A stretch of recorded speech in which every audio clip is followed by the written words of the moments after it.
आज हम लभेद ग्राम प्रखंड बड़हट जिला जमुई के यहाँ के किसान सुमन सिंह शशि जी और अन्य किसान के बीच हैं और ये नैनो डीएपी से गेहूं में बीज उपचार कार्यक्रम महाअभियान के अंतर्गत इनके खेत पे पहुंचे हैं।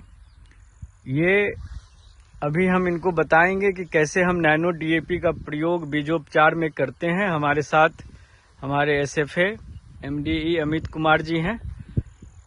अभी ये 30 केजी बीज का बीजोपचार करेंगे और 30 केजी में हमें 150 ml नैनो डीएपी मिलाना है। तो उसके लिए सबसे पहले हम करीब 150 ml पानी लेंगे।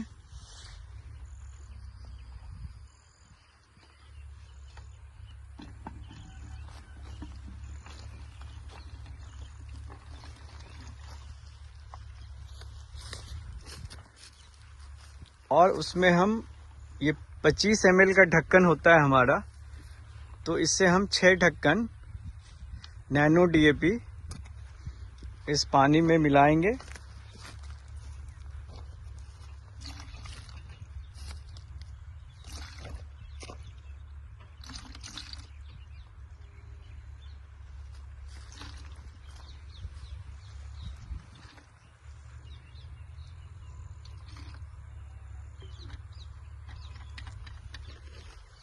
इसको अच्छी तरह से घोल लेंगे।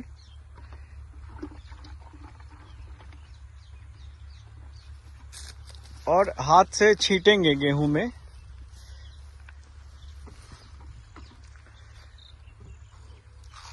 दोनों हाथ से मिलाइए।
देखिए, ये इसी तरह से होना चाहिए, गीला हमको नहीं करना है। इसीलिए पानी का मात्रा आवश्यकता अनुसार बीज के हिसाब से हम मिलाएंगे नैनो डीएपी में। और डोज जो है प्रति केजी 4 से 5 ml है। अब मैं बताऊंगा क्यों हम नैनो डीएपी से बीज उपचार कर रहे हैं।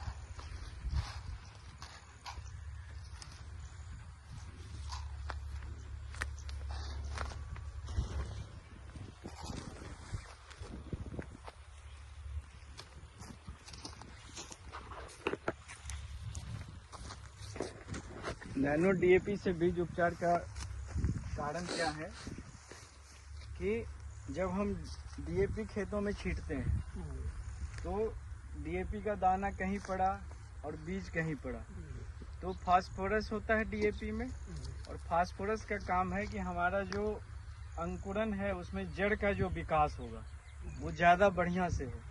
तो जब हम दानेदार डीएपी का छिड़काव करते हैं तो क्या होता है, बीज कहीं गिरा और खाद कहीं गिरा। तो जहाँ पे संपर्क हुआ वहाँ तो वो फायदा मिलता है, लेकिन जहाँ नहीं होता है वो नहीं मिलता है। तो हमारा डीएपी एक तरह से बेकार होता है। इसीलिए कहा जाता है कि लाइन से आप करिए। जो 0 टिलेज का मशीन है या बीजाई वाली मशीन, छिटकावा में जब हम करेंगे तो हमारे डीएपी का करीब 60 से 65% नुकसान हो जाता है। लेकिन जब हमने इसको ट्रीट किया, तो हर एक बीज में जो है हमारा नैनो डीएपी आ गया। और नैनो डीएपी आ गया तो जब इसको, सबसे पहला चीज है कि हमारा उसमें अंकुरन अच्छा हो और जड़ का विकास हो। तो जड़ का विकास जितना अच्छा होगा, क्योंकि ये तो अभी बाल्यावस्था में है, इसको तो भोजन जड़ से ही मिलेगा, इसके पास तो पत्ती है नहीं। तो जब हम इसकी बिजाई करेंगे तो आप इसका ग्रोथ भी बहुत तेजी से होगा और जड़ का विकास बहुत अच्छा से होगा। और साथ में अगर आपने आधा, जैसे मान लो कि 1 किलो कट्ठा आप डीएपी दिए हैं, आधा किलो भी देंगे तो आपका वो ही रिजल्ट आएगा जितना हमारा ये सीड ट्रीटमेंट करके जो हमने किया है उसका आप देखेंगे। और सब खेतों के मुकाबले आपका बहुत अच्छा ग्रोथ रहेगा। और आगे जो ये बचा हुआ डीएपी है उसका प्रयोग हम जब आप 21 दिन पे पटवन करेंगे तो उस समय आपको आधा यूरिया देना है। जैसे मान लें आपने 1 किलो का यूरिया देना है तो उसमें हम आधा किलो यूरिया देंगे। उसके 10 दिन 15 दिन के बाद जब खेत पूरा हरा भरा हो जाए, ढेला ना दिखे, तो फिर हमारा ये जो बचा हुआ डीएपी है वो नैनो यूरिया। और अच्छा आप करना चाहते हैं तो इसमें 19-19-19 सागरिका मिला के स्प्रे करेंगे तो निश्चित रूप से जो आपका उपज है वो करीब आपका कम से कम 7 से 8% की बढ़ोतरी हो जाएगी। और साथ में लागत भी कम होगा, क्योंकि आगे फिर आपको यूरिया नहीं देना है, समझ रहे हैं ना, कोई चीज़ नहीं देना है आपको, मात्र एक नैनो यूरिया फिर आप उसके 15 दिन के बाद देंगे, 19-19 देंगे, सागरिका देंगे। और लास्ट में अगर लगे कि कहीं कमी बेसी रह गया तो हम 05234 का भी प्रयोग करते हैं, वो हम लोग कर लेंगे। तो आपकी उपज भी अच्छी होगी। जो ये जलवायु परिवर्तन का टेम्परेचर बढ़ घट रहा है तो उसको भी वो सहन शक्ति करने का अवसर प्रदान करता है। और आपका लास्ट में जो उपज होगा वो और सब खेतों के मुकाबले अच्छा होगा।